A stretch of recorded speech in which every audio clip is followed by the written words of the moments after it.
What's your last name? Medir. Medir. And the speech is 4 to 6 minutes. Right. Okay. Good evening. Thank you for having me here. It's a pleasure speaking in front of you. So the goal of my speech is to give you an introduction of who I am, why did I came to the U.S., because I came in a very roundabout way, and why did I stay in the U.S., and what did I more likely give you my first impressions of what I thought about the America when I first came, which I found was quite interesting when I first came. So like all tales, my tale begins in a far away place, and it's not going to be an acrimonious tale. It's going to be about where I was born in Barcelona, Spain. I am, depending how you count, the fourth or the fifth of six. What did I say I'm the fourth or the fifth? Well, I have an identical twin. My twin thinks he's the fourth. What we cannot tell. We were born prematurely, at 6.5 months of my mother's pregnancy. I weighed 1.5 kilos, whatever that's in pounds, I don't know, but it's tiny. And I just spent 6 months in an incubator when I was born. So to this day, we don't know who was first, because my mother, when the first one was gone, she was ready to go, and the doctor said, no, you're staying here, you have another one coming. So according to my brother, he was first, I was second. I let him have that privilege. I never really cared about it, so that's his choice. But the fact is, when you have a twin, you have developed a very deep sense of individuality, because everybody calls you the twins.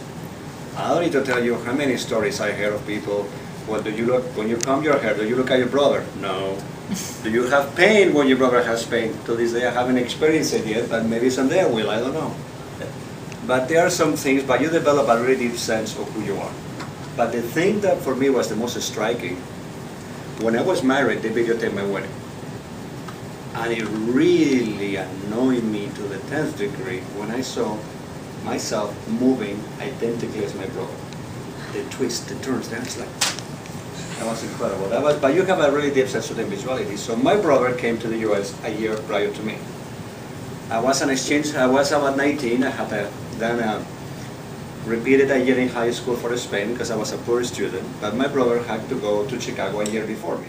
So I don't need to tell you how much that rattled my cage. Why he had to go before me when he was a poorer student than me and I was better than him.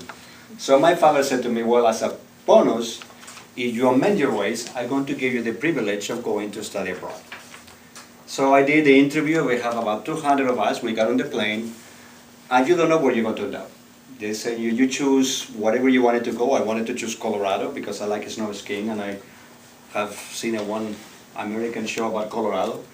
But I didn't know they sent me to Washington State. But the funny thing is, when I was in the plane, I happened to talk jokingly to one of my buddies and says, would you imagine, I'm the only one who doesn't graduate, and you make that comment in passing. Well, there's a story to that comment, believe me. And they sent me to Washington State. I didn't know there was a state called Washington to begin with.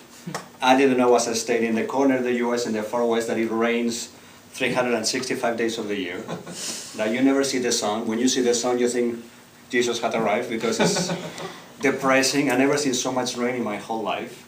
But it's a beautiful state when it's sunny and it's beautiful. So I arrived to the United States, I'm 19. I speak much English. And they put me to the high school, and the high school they put me in, they had this philosophy that you came from a non-speaking country, that it was an Anglo, they put you back 1 year. But I didn't know that. So when I first arrived to the US, my first impression is the typical stereotype you will have of the American policeman, fat, heavy-set, Ray-Ban glasses with mirror. There you go. I arrived in New York, just landed, typical policeman, he fit the bill. He was fat. Ray-Ban glasses. I said, this guy fits the bill. And the other thing that they told us we were on the plane is like, Americans like their space. It's like, okay, whatever. Don't go over the yellow line. Americans don't like when you go over the yellow lines. I don't know for you who are Latins, but we don't have a sense of points.